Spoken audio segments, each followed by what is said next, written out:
ಇವತ್ತು ಎಂಥ ವಿಶೇಷವಾದ ದಿನ ಅಂತ ನಿಮ್ಮೆಲ್ರಿಗೂ ಗೊತ್ತಿರುತ್ತೆ. ಯಾಕಂದರೆ ಅದ್ರ ಬಗ್ಗೆ ನಾನು ಆಲ್ರೆಡಿ ವಿಡಿಯೋ ಮಾಡಿ ಹಾಕಿದ್ದೀನಿ. ಇವತ್ತು ಶನಿ ಪ್ರದೋಷ ಅಂತ. ಪ್ರದೋಷ ವ್ರತ ಯಾವಾಗ ಶನಿವಾರ ಬರುತ್ತೆ ಅಂದಿನ ದಿನವನ್ನು ಶನಿ ಪ್ರದೋಷ ಅಂತ ಹೇಳ್ತಾರೆ. ಹಾಗೆ ಸೋಮವಾರದ ದಿನ ಪ್ರದೋಷ ವ್ರತ ಬಂತು ಅಂತ ಹೇಳಿದರೆ ಸೋಮ ಪ್ರದೋಷ ಅಂತ ಹೇಳ್ತಾರೆ. ಇಂದಿನ ದಿನ ಏನೇನು ಕೆಲಸಗಳನ್ನ ಮಾಡಬೇಕು, ಅದರಲ್ಲೂ ಯಾವ್ಯಾವ ರಾಶಿಯವ್ರು ಮಾಡಬೇಕು ಅನ್ನೋದನ್ನು ನಾನು ನನ್ನ ಹಿಂದಿನ ವಿಡಿಯೋದಲ್ಲಿ ತುಂಬ ಡೀಟೇಲಾಗಿ ಹಾಕಿದ್ದೀನಿ. ಯಾರಿಗಾದರೂ ಆಸಕ್ತಿ ಇತ್ತು ಅಂದರೆ ಅದು ಖಂಡಿತ ಚೆಕ್ ಮಾಡಿ. ಯಾಕಂದರೆ ಇಂದಿನ ಪ್ರದೋಷ ವ್ರತದ್ದೇನಿರುತ್ತೆ ಸಮಯ ಅದಿನ್ನೂ ಮುಗ್ದಿಲ್ಲ. ಈ ವಿಡಿಯೋದಲ್ಲಿ ನಾನು ಅದೇ ಒಂದು ಮಾಹಿತಿಯನ್ನು ಸಣ್ಣದಾಗಿ ಹೇಳ್ತಾ ಹೋಗ್ತೀನಿ. ಯಾಕಂದರೆ ಯಾರಾದರೂ ವಿಡಿಯೋ ಮಿಸ್ ಮಾಡ್ಕೊಂಡಿದ್ರೆ ನನ್ನ ಹಳೆ ವಿಡಿಯೋನ ಇದರಲ್ಲಿ ನೋಡಿ ತಿಳ್ಕೊಂಡು ಪ್ರದೋಷ ವ್ರತವನ್ನು ಆಚರಣೆ ಮಾಡಲಿ ಅಂತ. ಹಾಗೆ ಈ ಒಂದು ವ್ರತವನ್ನು ಆಚರಣೆ ಮಾಡೋದಕ್ಕೆ ಬಹಳ ವಿಶೇಷವಾದೊಂದು ಸಮಯ ಆಗಲಿ, ವಸ್ತುಗಳಾಗಲಿ ಇನ್ನೇನು ಬೇಡ. ಹಾಗೆ ಕೆಲವು ವಸ್ತುಗಳನ್ನು ದಾನ ಮಾಡೋದ್ರಿಂದ ತುಂಬಾ ಒಳ್ಳೆಯದು. ಅದು ಕೂಡ ಬಹಳ ಸುಲಭವಾಗಿ ದೊರೆಯುವಂಥದ್ದು. ಹಾಗೆ ಯಾವ್ಯಾವ ರಾಶಿಯವರಿಗೆ ಒಳ್ಳೆಯದು, ಯಾವ್ಯಾವ ರಾಶಿಯವರು ಏನೇನು ಮಾಡಬೇಕು ಅನ್ನೋದನ್ನು ಕೂಡ ಈ ಒಂದು ವಿಡಿಯೋದಲ್ಲಿ ತಿಳಿಸ್ತೀನಿ. ಈ ಒಂದು ಮಾಹಿತಿ ಇಷ್ಟ ಆಯಿತು ಅಂತ ಹೇಳಿದ್ರೆ ದಯವಿಟ್ಟು ನನ್ನ ಚಾನಲ್ನ ಸಬ್ಸ್ಕ್ರೈಬ್ ಮಾಡ್ಕೊಳ್ಳಿ. ಹಾಗೆ ವಿಡಿಯೋಗೆ ಒಂದು ಲೈಕ್ ಕೊಡೋದನ್ನು ಮರಿಬೇಡಿ. ಹಾಗೆ ನಿಮ್ಮ ಫ್ರೆಂಡ್ಸ್ ಆ್ಯಂಡ್ ಫ್ಯಾಮಿಲಿ ಯಾರಿಗಾದರೂ ಈ ಒಂದು ಮಾಹಿತಿ ಅವಶ್ಯಕತೆ ಇತ್ತು ಅಂತ ಹೇಳಿದ್ರೆ ಅವರೊಟ್ಟಿಗೆ ಈ ಒಂದು ವಿಡಿಯೋನ ಖಂಡಿತ ಶೇರ್ ಮಾಡಿ.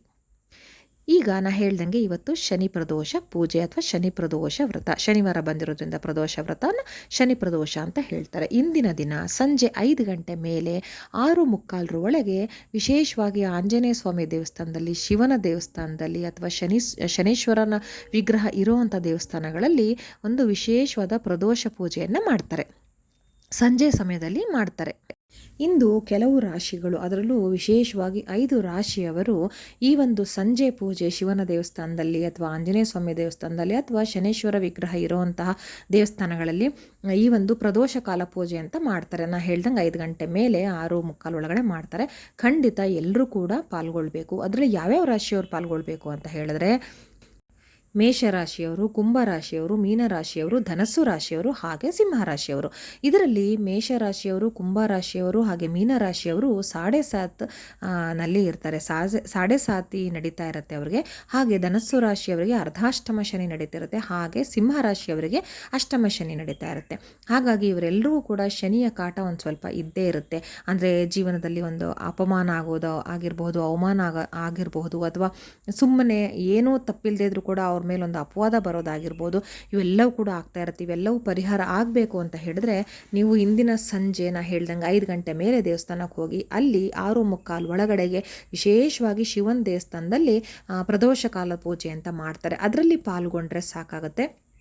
ಹಾಗೆ ರುದ್ರಾಭಿಷೇಕವನ್ನು ಮಾಡ್ತಾರೆ. ಇನ್ನು ಕೆಲವು ದೇವಸ್ಥಾನಗಳಲ್ಲಿ ಮಹಾರುದ್ರಾಭಿಷೇಕ ಅಂತ ಮಾಡ್ತಾರೆ. ಅವೆಲ್ಲ ನೋಡೋದು ಒಂದು ಪುಣ್ಯ.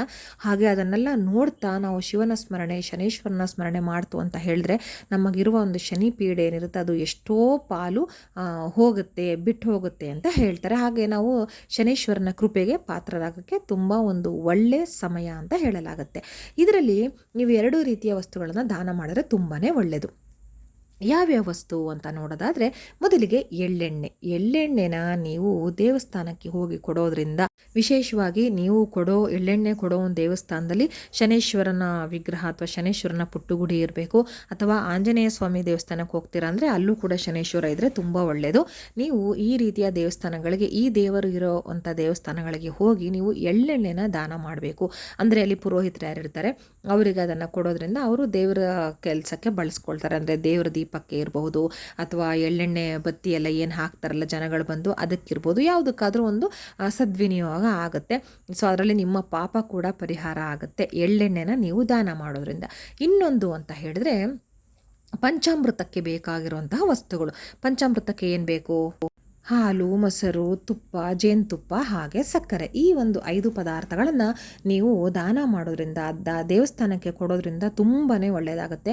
ನೀವು ಈ ಒಂದು ಪಂಚಾಮೃತವನ್ನು ಮನೆಯಲ್ಲೇ ತಯಾರಿಸ್ಕೊಂಡೋಗಿ ಕೂಡ ಕೊಡಬಹುದು. ಅಥವಾ ಇವೆಲ್ಲ ಪದಾರ್ಥಗಳನ್ನು ಕೂಡ ನೀವು ಕೊಡೋದ್ರಿಂದ ಸಪ್ರೇಟಾಗಿ ಬೇರೆ ಬೇರೆಯಾಗಿ ಅದು ಕೂಡ ಒಳ್ಳೆ ಪುಣ್ಯವನ್ನು ತಂದುಕೊಡುತ್ತೆ. ಹಾಗೆ ನಿಮಗೆ ಇರೋವಂತಹ ಶನಿ ಪೀಡೆ ಏನಿರುತ್ತೆ, ಶನಿಗ್ರಹ ಕಾಟ ಏನಿರುತ್ತೆ ಅದು ಕೂಡ ನಿವಾರಣೆ ಆಗುತ್ತೆ. ಹಾಗೆ ಸುಮ್ಮನೆ ನಿಮಗೆ ಮಾನಸಿಕವಾಗಿ ವ್ಯಥೆ ಆಗ್ತಾ ಇರುತ್ತೆ. ಎಲ್ಲಿ ಹೋದರೂ ಕೂಡ ಅದೇ ರೀತಿ ಆಗ್ತಾ ಇರುತ್ತೆ. ನಿಮ್ಮ ಸ್ನೇಹಿತರ ಜೊತೆ ಸೇರಿದಾಗ ಕೂಡ ಅದೇ ಥರ ಆಗ್ತಾ ಇರುತ್ತೆ. ನಿಮ್ಮ ಆಫೀಸಲ್ಲಿ ನಿಮ್ಮ ಜೊತೆ ಕೆಲಸ ಮಾಡೋರಿಂದನೂ ಕೂಡ ಏನೋ ಒಂಥರ ಒಂದು ಅವಮಾನ ಆಗಿರ್ಬೋದು, ಅಥವಾ ಅವ್ರ ಮಾತಿಂದ ಕಿರಿಕಿರಿ ಇರ್ಬೋದು, ಈ ರೀತಿ ಆಗ್ತಾ ಇರುತ್ತೆ. ಅಥವಾ ನಿಮ್ಮ ಮನೆಯಲ್ಲಿ ಕೂಡ ಗಂಡಸು ಆಗಿದ್ರೆ ಹೆಂಡತಿಯಿಂದ, ಅಥವಾ ಹೆಂಡತಿ ಆಗಿದ್ರೆ ಗಂಡನಿಂದ ಏನೋ ಒಂದು ಅವರಿಂದ ಏನೋ ಒಂದು ಅಂತ ಹೇಳ್ಕೊಳ್ಳೋ ರೀತಿ ಸಮಸ್ಯೆ ಆಗಿರೋದಿಲ್ಲ. ಆದರೂ ಕೂಡ ಅದನ್ನೇ ದೊಡ್ಡದಾಗಿ ಮಾಡಿಕೊಂಡು ಒಟ್ಟಿನಲ್ಲಿ ಮನಸ್ಸಿಗೆ ನೋವು ಆಗುವಂತಹ ಕೆಲಸ ಆಗ್ತಾ ಇರುತ್ತೆ.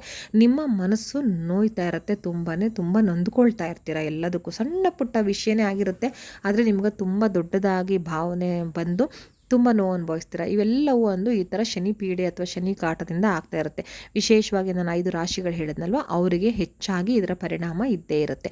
ಹಾಗಾಗಿ ನಾ ಹೇಳ್ದಂಗೆ ದೇವಸ್ಥಾನಕ್ಕೆ ಇವತ್ತು ಹೋಗಿ ಪ್ರದೋಷ ಕಾಲ ಪೂಜೆಯಲ್ಲಿ ಭಾಗವಹಿಸಿ, ಹಾಗೆ ರುದ್ರಾಭಿಷೇಕವನ್ನು ನೋಡಿ, ಅಥವಾ ಕೆಲವು ದೇವಸ್ಥಾನದಲ್ಲಿ ನಾ ಹೇಳ್ದಂಗೆ ಮಹಾರುದ್ರಾಭಿಷೇಕ ಆಗುತ್ತೆ, ಅದನ್ನು ಕೂಡ ನೀವು ಅದರಲ್ಲಿ ಕೂಡ ಪಾಲ್ಗೊಳ್ಳಿ.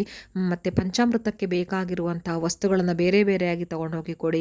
ಹಾಗೆ ಎಳ್ಳೆಣ್ಣೆನ ಕೂಡ ಕೊಡಿ. ಇದರಿಂದ ನಿಮಗೆ ಸಕಲ ಭಾಗ್ಯವೂ ದೊರೆಯುತ್ತೆ. ಹಾಗೆ ನಿಮಗೆ ಮಾತ್ರ ಅಲ್ಲದೆ ನಿಮ್ಮ ಕುಟುಂಬದವರಿಗೆ ಯಾವ ರಾಶಿ, ಈಗ ನಾ ಹೇಳಿದ 5 ರಾಶಿಯಲ್ಲಿ 1 ರಾಶಿ ಇದ್ದರೂ ಕೂಡ ಅವರಿಗೂ ಈ ರೀತಿ ಅವಮಾನಗಳು ಆಗ್ತಾ ಇರುತ್ತೆ. ಅವರ ಸಂಕಲ್ಪದ ಮೇರೆಗೆ ಕೂಡ ನೀವು ಈಗ ನಾನು ಹೇಳ್ದಂಗೆ ದಾನವನ್ನು ಕೊಡಬಹುದು. ಹಾಗೆ ಅವರಿಗೆ ದೇವಸ್ಥಾನಕ್ಕೆ ಬರೋಕ್ಕೆ ಆಗಲಿಲ್ಲ, ಏನೋ ಬ್ಯುಸಿ ಇರ್ತಾರೆ, ಅಥವಾ ಕೆಲಸದಿಂದ ಬರೋದೇ ಲೇಟ್ ಆಯಿತು, ಅಥವಾ ನಿಮ್ಮ ಮಕ್ಕಳಾದರೆ ಕಾಲೇಜಿಂದ ಬರೋದು ಲೇಟ್ ಆಗುತ್ತೆ, ಎಲ್ಲೋ ಹೋಗಿರ್ತಾರೆ. ಸೊ ಇವೆಲ್ಲ ಇರುವಾಗ ನೀವು ಅವರ ಪರವಾಗಿ, ಅವರ ಅಮ್ಮ ಆಗಲಿ, ಅವರ ಅತ್ತೆ ಆಗಲಿ, ಚಿಕ್ಕಮ್ಮ, ದೊಡ್ಡಮ್ಮ, ಕುಟುಂಬದಲ್ಲಿ ಯಾರೇ ಆಗಿದ್ರೂ ಸಹ ತೊಂದರೆ ಇಲ್ಲ. ಗಂಡನಿಗೆ ಈ ಒಂದು ಶನಿ ಪೀಡೆ ಇದ್ದರೂ ತೊಂದರೆ ಇಲ್ಲ. ಹೆಂಡತಿಯಾದವಳು ಧಾರಾಳವಾಗಿ ಹೋಗಿ ವಿಶೇಷವಾಗಿ ಶಿವನ ದೇವಸ್ಥಾನಕ್ಕೆ ಭೇಟಿ ಕೊಟ್ಟು, ಆನಂತರ ಅಲ್ಲಿ ಎಳ್ಳೆಣ್ಣೆಯನ್ನು ಕೊಟ್ಟು, ಅಲ್ಲಿ ರುದ್ರಾಭಿಷೇಕ ಅಥವಾ ಮಹಾರುದ್ರಾಭಿಷೇಕ ನಡೀತಿರುತ್ತೆ, ಅದರಲ್ಲಿ ಪಾಲ್ಗೊಂಡು, ಹಾಗೆ ನಾ ಹೇಳ್ದಂಗೆ ಹಾಲು, ಮೊಸರು, ತುಪ್ಪ, ಜೇನುತುಪ್ಪ, ಸಕ್ಕರೆ ಇವೆಲ್ಲವನ್ನು ದಾನ ಕೊಟ್ಟು ಬನ್ನಿ. ಕೆಲವರು ಪಂಚಾಮೃತಕ್ಕೆ ಬಾಳೆಹಣ್ಣನ್ನು ಕೂಡ ಹಾಕ್ತಾರೆ. ನೀವು ಬೇಕಿದ್ದಲ್ಲಿ ಬಾಳೆಹಣ್ಣನ್ನು ಕೂಡ ತೆಗೆದುಕೊಂಡು ಹೋಗಬಹುದು, ಏನು ಸಮಸ್ಯೆ ಇಲ್ಲ.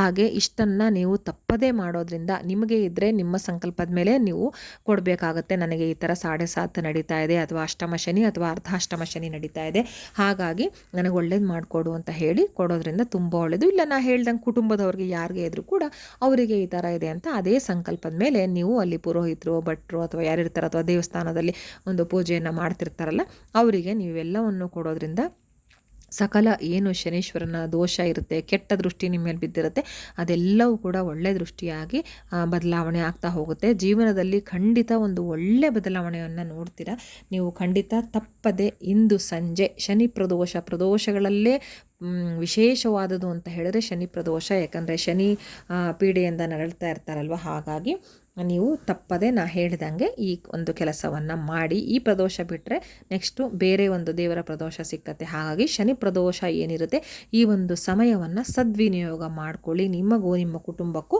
ಬಹಳ ಅಂದರೆ ಬಹಳ ಒಳ್ಳೆಯದಾಗಲಿ. ಮತ್ತೆ ಮುಂದಿನ ವಿಡಿಯೋದಲ್ಲಿ ಸಿಗ್ತೀನಿ. ಧನ್ಯವಾದಗಳು.